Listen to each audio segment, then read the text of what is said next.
Amid calls of non-action in the 100-kilogram gold scam, the government today has directed for the police intervention to probe the latest incident of gold smuggling. With the CIB team also probing the gold scam alongside the Revenue Investigation Department, the general speculations could be that the investigations this time would dig deep to crack the long-standing nexus of gold smuggling, which in recent time has been seen in the light of the issues of national security. Good evening, I'm Sarah Sapsanamma. Let's begin with the headlines of the hour. The Prime Minister entrusts the responsibility of investigating the gold smuggling case to Nepal police, the CIB team to dig deep into the case after getting hold of necessary documents. The members pitched their voice on the third day of the ongoing Central Committee meeting of CPN Maoist Centre, continue to flay the leadership's modus operandi.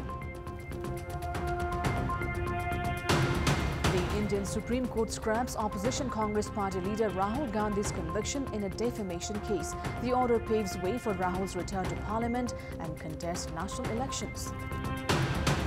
And former national skipper Ganendra Molla announces retirement from international cricket, says a different innings to begin from now onwards.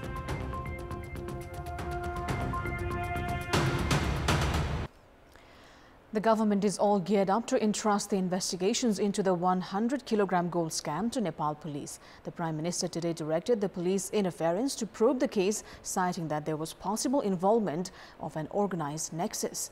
Prime Minister Pushpa Kamal Dahal has directed to reach at the bottom of the gold smuggling case by intensifying the probe through police involvement. The probe so far has been carried out by the Department of Revenue Investigation. Some 18 individuals, including 3 foreign nationals, so far have been arrested in connection with the gold smuggling. Despite the passing away of just over 2 weeks since the gold scam occurred on the night of 19th of July, the investigations have failed to trace the mastermind or the owner of the confiscated gold. The Prime Minister today held a meeting with Deputy Prime Minister and Minister for Defence Purna Bahadur Khadka, Deputy Prime Minister and Home Minister Narayan Kaji Shrestha, Attorney General Dinamani Pokhriyal, IGP Basanta Bahadur Kuwar, CIB Chief Kiran Bajracharya and Director General of Revenue Investigation Department Navaraj Tungana to arrive at the decision of entrusting the investigation assignment to Nepal police. During the interaction, it was discussed that the scam should not just be seen as cross-country smuggling, rather there could be involvement of some terrorist organizations. It has been speculated that the confiscated gold was smuggled by agents in Hong Kong, China and Dubai by making Nepal the transit point, while the gold destination could be the Indian market. Following Prime Minister Dahal's directive, the Central Investigation Bureau of Nepal Police would handle the case, while Bureau Chief Kiran Bajracharya said that the CIB team would storm into action once it got hold of the necessary documents.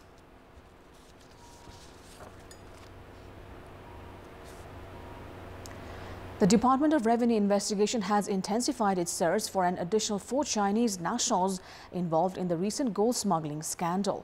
Their search has been intensified after Dawa Chiring, who was arrested at Vienna Hotel in Tamil, stated of their involvement in the gold scandal.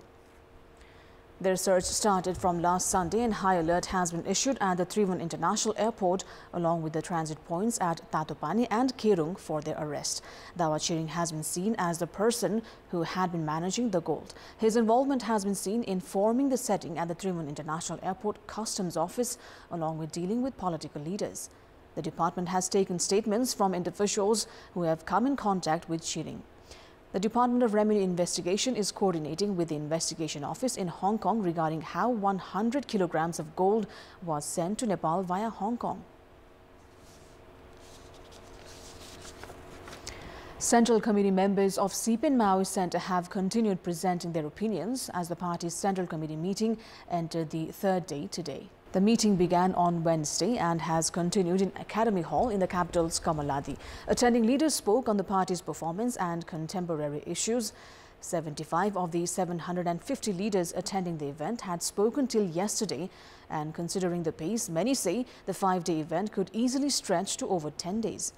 Each member has been given 5 minutes to speak. Yesterday, members had criticized the party leadership's modus operandi, saying that the party's chair had rendered the party weak.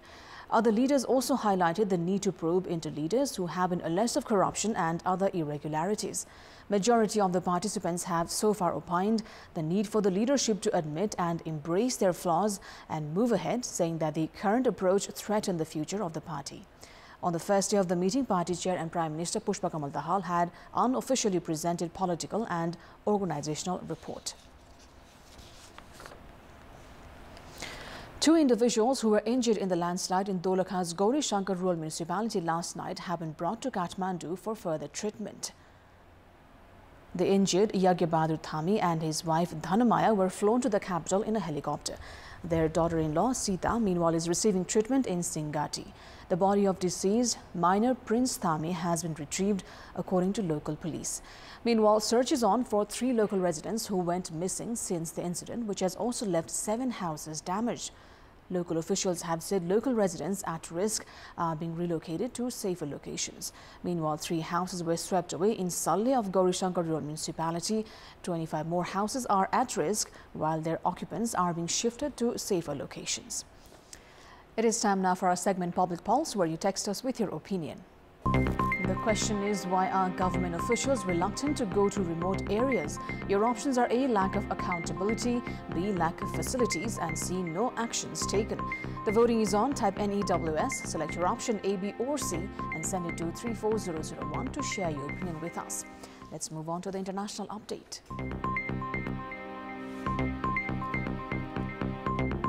The Supreme Court of India today suspended opposition Congress party leader Rahul Gandhi's conviction in a defamation case and ordered that will allow him to return to Parliament and contest national elections due next year. Gandhi was convicted in March in a case brought by a lawmaker from the western state of Gujarat belonging to the ruling Bharatiya Janata Party over comments he made in 2019 were deemed insulting to Prime Minister Narendra Modi and other people surnamed Modi, including the lawmaker. 53-year-old Gandhi, scion of a dynasty that has given India 3 prime ministers, was sentenced to 2 years imprisonment, but the jail term was put on hold and he was granted bail. He also lost his parliamentary seat following the conviction, since lawmakers sentenced to jail terms of 2 years or more are automatically disqualified. Local courts and the High Court in Gujarat had rejected appeals by Rahul Gandhi to suspend the conviction, which caused him to appeal to the Supreme Court.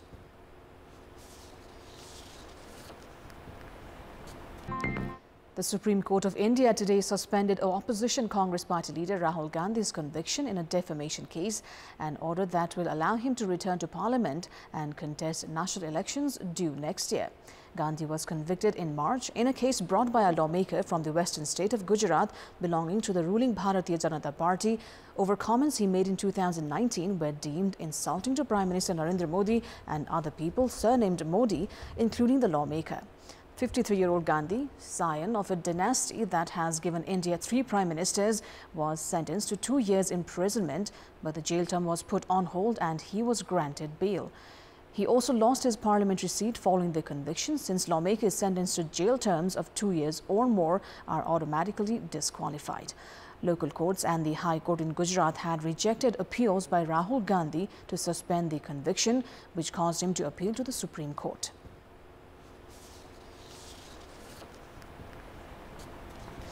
At least 18 people have died in western Mexico when a passenger bus plunged off a highway into a ravine early on Thursday, state officials said, adding the passengers were mostly foreigner and some were heading for the U.S. border. En route to the northern border town of Tijuana, the bus had been carrying around 42 passengers, including citizens from India, Dominican Republic and African nations. The bus driver has been detained, the Nayarit state government said in a statement, with authorities suspecting him of speeding around a bend in the road. Officials said they were still working to identify those who had died on Thursday afternoon. Around 20 people have been taken to hospital to treat injuries, with one woman's condition described as delicate, the state government said. The bus, part of the elite passenger line, crashed near Barranca Blanca on the highway outside state capital Tepic. Officials said rescue had been extremely difficult as the ravine was some 40 meters deep. Neither the bus company nor Mexico's Migration Institute immediately responded to requests for comment. Last month, a bus crash in the southern state of Oaxaca left 29 people dead, and in February, a bus carrying migrants from South and Central America crashed in central Mexico, killing 17. Hundreds of both supporters and opponents of former U.S. President Donald Trump gathered outside a federal courthouse in Washington, D.C., where Trump pleaded not guilty to charges against him for plotting to overturn the 2020 presidential election.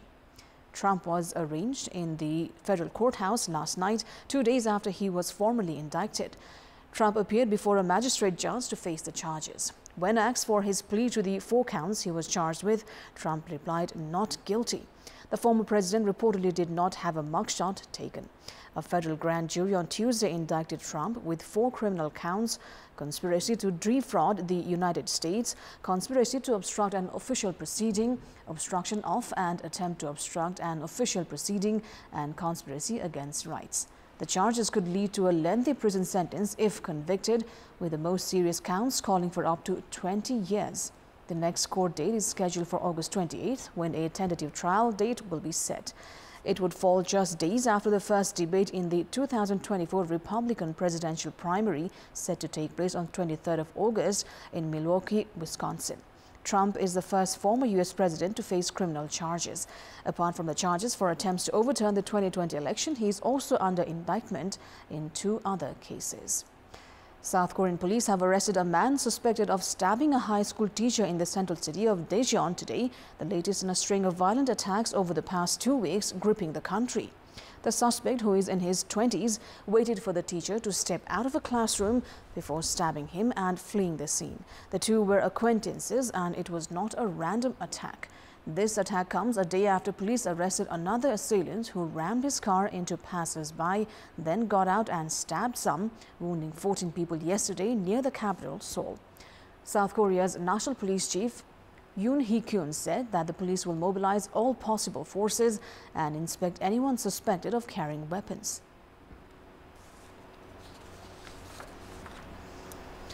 Niger's junta revoked a raft of military cooperation agreements with France, a decision that could drastically reshape a fight against Islamist insurgents in the region after the ouster of President Mohamed Bazoum last week.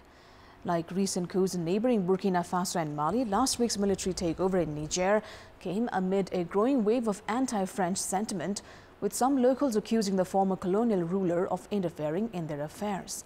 France has between 1,000 and 1,500 troops in Niger, helping to fight an insurgency by groups linked to Al-Qaeda and Islamic State that has destabilized West Africa's Sahel region. A decision about the revocation of 5 military deals with France dating between 1977 and 2020 was read out on national television late on Thursday by junta representative Amadou Abdrahmane. Now, Japan is set to commemorate on August 6th and the 9th the 78th anniversary of the atomic bombings of Hiroshima and Nagasaki, which vaporized lives and flattened the cities instantaneously. On 6th of August 1945 at 8:15 a.m. local time, an atomic bomb nicknamed Little Boy was dropped by the US B-29 warplane called Enola Gay and obliterated the city of Hiroshima, killing approximately 140,000 out of an estimated population of 350,000, with thousands more dying later of injuries and radiation-related illnesses. 3 days after the Hiroshima attack was carried out, the U.S. dropped another atomic bomb on Nagasaki on August 9, 1945, instantly killing more than 75,000 people. Japan surrendered 6 days later on August 15th, ending the military aggression that brought it into World War II. In previous years, Japanese prime ministers and mayors of both cities have attended annual memorial services and renewed their pledges for a nuclear-free world. Bells were tolled and a moment of silence observed at the exact time the bombs were detonated in Hiroshima and Nagasaki. At least 6 people were confirmed dead in a landslide in Georgia's mountainous Raqqa region today, with at least 35 people still missing. The landslide in a popular holiday and mountaineering destination occurred on Thursday evening, but rescuers were unable to access the site until after nightfall. Raqqa is a region in the northwest of the South Caucasian country near the Russian border and is known for its stunning views and mineral waters. Local geologists say it was the first time a landslide of this scale had happened in the region and called it the most devastating natural event to occur in Georgia's northwest since a devastating earthquake in 1991. The geologists estimated that the villages affected the Raqqa region were buried under 5 million cubic meters of mud.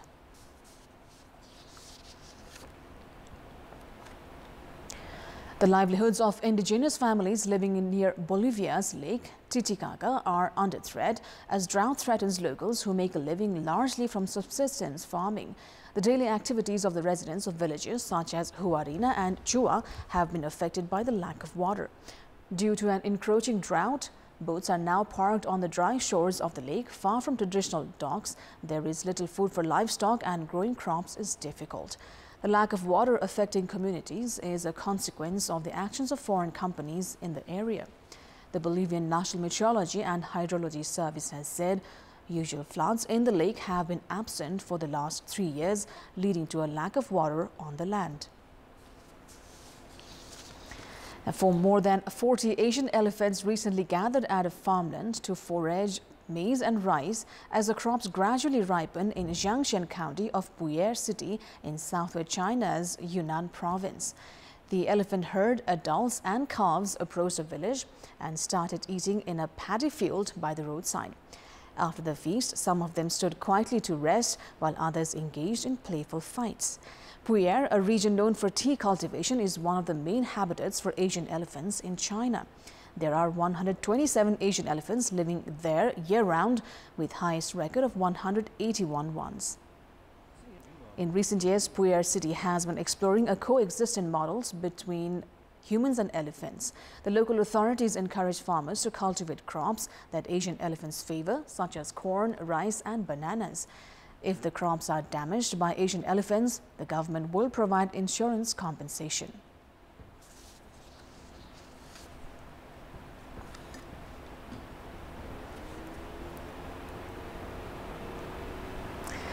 Australia welcomed China's move to drop anti-dumping and anti-subsidy tariffs on Australian barley imports that had been in place for 3 years, affecting billions of dollars of trade as the two nations repair strained ties.